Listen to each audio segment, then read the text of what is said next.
नमस्कार मित्रांनो, TFP मध्ये मी तुमचं सगळ्यांचं स्वागत करीत आहे. निफ्टी 50 मध्ये आपण काल काय पाहिलं होतं की ही जी 23,350 ची लेवल बनलेली आहे, या 23,350 च्या लेवल पासून आपण एक पुट बाय करणार होतो आणि त्याचा स्टॉप लॉस जो आहे 23,360 च्या नियर बाय देणार होतो. आपण आज काय केलेलं होतं की इथून एक पुटची ट्रेड एक्झिक्यूट केला होता आणि त्याचा एक छोटासा स्टॉप लॉस आपण मार्केटला प्रोव्हाइड केला. त्यानंतर आपण ऑलरेडी एक डिस्कशन केलेलं होतं की 23,400 ची ही जी लेवल बनलेली आहे किंवा हा जो सप्लाय झोन बनलेला आहे एक स्ट्रॉंग सप्लाय झोन मार्केटमध्ये आहे. जशी प्राइस या ठिकाणी आली थोडंसं मॅनिप्युलेशन आपल्याला या ठिकाणी पाहायला मिळालेलं आहे आणि ऑलरेडी आपण एक डिस्कशन केलेलं होतं की जशी जशी प्राइस वरती येते तशी तशी आपल्याला एक प्रॉफिट बुकिंग पाहायला मिळते. प्राइस मध्ये इथे कुठेतरी डबल टॉप सारखा सिनारिओ बनलेला होता आणि या ठिकाणाहून प्राइसला आपल्याला एक पुट साइडला म्हणजेच एक डाऊन साइडचं मोमेंटम या ठिकाणी पाहायला मिळून गेलेला आहे. उद्या निफ्टी 50 कुठे काम करू शकते, तर उद्या जर निफ्टी 50 बद्दल आपण डिस्कशन करायचं म्हटलं तर प्राइस मध्ये इथून आपण जर पाहतोय तर इथून एक डाऊन ट्रेंड आपल्याला प्राइस मध्ये ऍक्टिव्हेट झालेलं दिसतोय. बट याचं जे टार्गेट आहे मोस्टली 23,200 किंवा मॅक्स टू मॅक्स 23,100 पर्यंतचं जास्तीत जास्त राहू शकतो. आता याच्यामध्ये काय आहे की आज CPI इन्फ्लेशन रेटचा डेटा येणार आहे, त्याच्या अकॉर्डिंग प्राइस मध्ये जे काही गॅप अप आणि गॅप डाऊन असतील याचे डिपेंड करतील. बट आपण तरी पण एक गॅप डाऊन वरती कन्सिडरेशन केलं. इन केस इन्फ्लेशन रेट समजा ऍडिशनल आला किंवा इन्फ्लेशन रेट मध्ये समजा इन्क्रीमेंट झालेला असेल तर प्राइस मध्ये समजा गॅप डाऊन आला तर या गॅप डाऊनच्या कंडिशन मध्ये काय होऊ शकतं, जिला मी सगळ्यात जास्त फर्स्ट प्रायोरिटी देतो की मार्केट पहिल्यांदा गॅप डाऊन जर ओपन होतंय तर गॅप डाऊनच्या केसमध्ये इन केस दोन कंडिशन घडू शकतात. इन केस मार्केट पहिल्यांदा खालच्या बाजूला येऊ शकतं, बिकॉज मार्केट डाऊन साइडला ओपन झाले आपण कोणताही CE किंवा PE ला एंट्री घेणार नाही आहोत, कोणत्याही बाजूला एंट्री घेणार नाही आहोत. पहिल्यांदा मार्केटला त्या ट्रेडिंग झोन वरती येऊन देणार आहोत. आपण ऑलरेडी डिस्कस केलेलं आहे की 23,120 ची ही जी लेवल आहे ही एक डिमांड झोन आहे आणि प्राइसने कुठेतरी या डिमांड झोनच्या बाजूला यावं आणि इथून जसं रिजेक्ट व्हायला सुरुवात होईल आपण या ठिकाणी एक CE ची ऑर्डर एक्झिक्यूट करणार आहोत, जशी या स्पॉटला आपण PE ची ऑर्डर एक्झिक्यूट केलेली होती. या CE च्या ऑर्डर मध्ये जर आपल्याला जे काही प्रॉफिट मिळेल तो प्रॉफिट मिळेल ज्याचा स्टॉप लॉस आपला 23,100 च्या खालच्या बाजूला ठेवायचा आहे.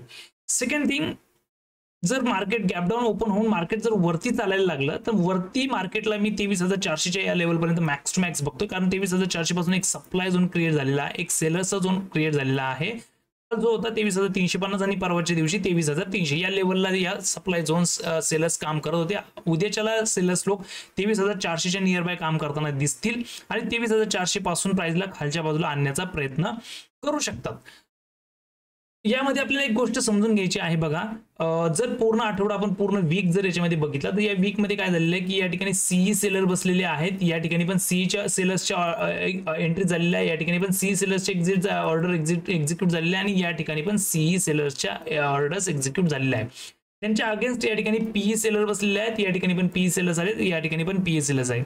त्यामुळे एवढ्या गोष्टीला आपल्याला समजून घ्यायचं की उद्याची जी एक्सपायरी आहे याच्यामध्ये ना की आपल्याला याच्या बाहेर मार्केट मुवमेंट करताना दिसू शकतं, ना की याच्या बाहेर. जनरली याच्या आतमध्येच मार्केट आपल्याला क्लोज होताना दिसू शकतं. त्यामुळे आपला फोकस असं असू शकतो की मार्केट या रेंजमध्येच राहावं आणि या रेंजमध्येच आपल्याला टॉप आणि बॉटम या दोन ठिकाणी ट्रेड करता आला तर ते पाहावं. याच केसमध्ये समजा प्राइसने उद्याच्याला गॅप अप ओपन केला आणि गॅप अप सुद्धा या 23,400 च्या वरती न करता त्याच्या नियर बाय ओपन केला आणि प्राइसने या ठिकाणी ओपनिंग झाली तर आपल्याला या ठिकाणाहून प्राइस फॉल करताना पाहायला मिळू शकते. जर या ठिकाणी तुम्हाला ऑर्डर्स पहिल्या एक 5 मिनिटांनंतर एक्झिक्यूट करता आली तर या ठिकाणी आपण एक छोटंसं म्हणजे 23,410 च्या वरती एक स्टॉप लॉस प्रोव्हाइड करून खालच्या बाजूला ट्रेड करण्याचा प्रयत्न करणार आहोत. तिसऱ्या केसमध्ये जर प्राइस रेंजमध्ये ओपन होती आहे आणि रेंजमध्ये ओपन झाल्यानंतर प्राइसने समजा वरच्या बाजूला म्हणजे 23,400 मोस्ट इम्पॉर्टंट पॉइंट आपल्यासाठी उद्याच्या लेवलमध्ये बनणार आहे. म्हणूनच आपल्याला 23,400 च्या नियर बाय जसं आपल्याला प्राइस मिळेल त्याप्रमाणे आपल्याला या ठिकाणी एक पुटची पोझिशन एक्झिक्यूट करण्याचा प्रयत्न करायचा आहे आणि कदाचित हा 23,400 चा पुटचा जी एंट्री आहे या एंट्रीमध्ये आपल्याला हिरो झिरोचा ट्रेड सुद्धा मिळू शकतो. तर आपलं लक्षात मॅक्स टू मॅक्स 23,400 च्या या लेवलवरती सगळ्यात जास्त असणार आणि दुसरी गोष्ट म्हणजे 23,100 च्या या एक लेवलवरती. या दोन लेवल मोस्ट इम्पॉर्टंट लेवल आपल्यासाठी निफ्टी 50 मध्ये बनलेले आहे. धन्यवाद मित्रांनो. जर तुम्हाला व्हिडिओ आवडले असल्यास व्हिडिओला लाईक करा, चॅनलला सबस्क्राईब करा आणि मॅक्सिमम मित्रांपर्यंत चॅनलला शेअर करायचा प्रयत्न करा. धन्यवाद.